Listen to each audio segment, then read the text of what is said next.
قد افلح من تزکا. الله رب العالمین په قرآن کریم کې کامیاب انسان هغه کس ته ویلی دی کوم یو انسان چې د ځان پاکي وکړه.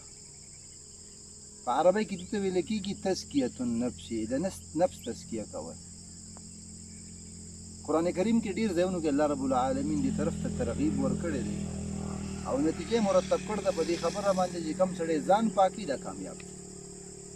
یعنی خپل ځان د تزکیه، ځان نه بد صفات لرې کول، چغلي، غیبت، دروغ او د مسلمانانو په مابین کې فساد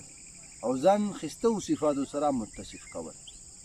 او د هغې نمونه نبي علیه الصلاة والسلام کله چې د الله رسول علیه الصلاة والسلام باندې وحی وشله ابتدایي دور د مکې د نبي علیه الصلاة والسلام به صفي والا صحابه تزکیه کوله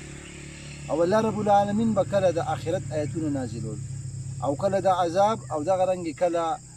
د قیامت احوال به ذکر کول، د دې دپاره چې د مسلمانان مؤمنان د الله رب العالمین نه ویریږي او په زړه کې د الله یره پیدا شي او د نفس تزکیه وکړي. نو صحابو د نبي علیه صلات وسلام اول تزکیه کړې وه. مونږ تاسو له هم پکار دي چې خپل دا نفسونه لکه څرنګې مونږ ظاهري ګندګي د خپل بدن نه لرې کوو، پکار دا ده چې مونږ خپل دا زړه او خپل دا اندامونه او خپل دا ذهن دا د بدو صفاتونه بدو عادتونو نه دا وساتو او په ښایستو عاداتو سره متصف